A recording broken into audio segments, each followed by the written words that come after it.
Dana Loesch is a nationally syndicated radio host. So, Dana, why do you think a hoity-toity Hollywood PR firm is now in control of this entire Marine chokehold trial?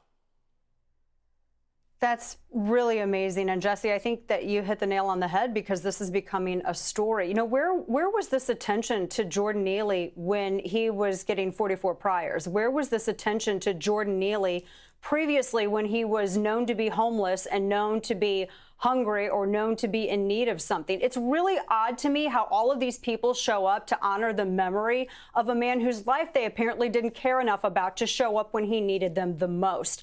That's the question that I have for all of these people, including this law firm. So you have these policies in New York City. You have prosecutors like Alvin Bragg, Jesse, who create this recidivism. Their restorative justice is part of the rot of the justice system that creates this situation. This individual, Jordan Neely, was apparently well known enough to regular commuters that he had a Reddit thread, and they were warning people on Reddit about the danger this guy posed way before any of this happened. To get mad at someone like Daniel Penny, who, by the way, the New York Post, Jesse, noted that a witness stepped forward, a 66-year-old woman who did not want to be identified. She said that she thanked Daniel Penny for doing what he did because people were afraid. And she said that he sat there and didn't do anything for the longest time until Neely started threatening the lives of other passengers. And then he felt compelled, along with others, to step up. So we have to ask this question. Why are we not doing anything about the policies that create situations in which people like Daniel Penny feel the need to stand up?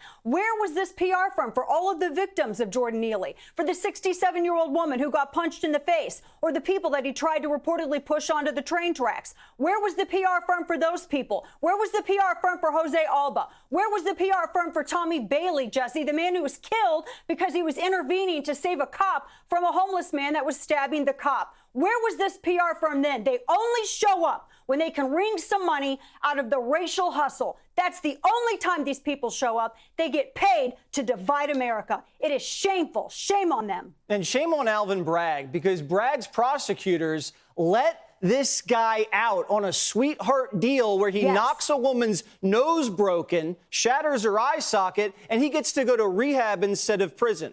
He checks out of rehab in like 13 days and then exposes himself on the subway to a homeless advocate who says, you know what? This guy on the top 50 list of deranged homeless people is a danger to himself and other people. And what do you know? A week later, this happens, Dana. Yep. One last point, too, Jesse. I want everyone to compare what's happening with this case with Daniel Penny. And look at Kim Gardner, the circuit attorney in St. Louis. She's infamous now, Sourceback prosecutor. Look at her last act of service to my hometown.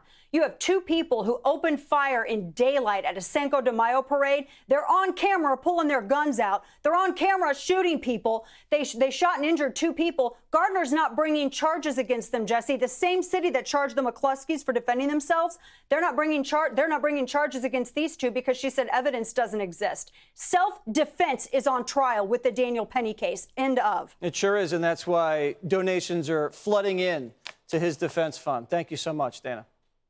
Hey, Sean Hannity here. Hey, click here to subscribe to Fox News YouTube page and catch our hottest interviews and most compelling analysis. You will not get it anywhere else.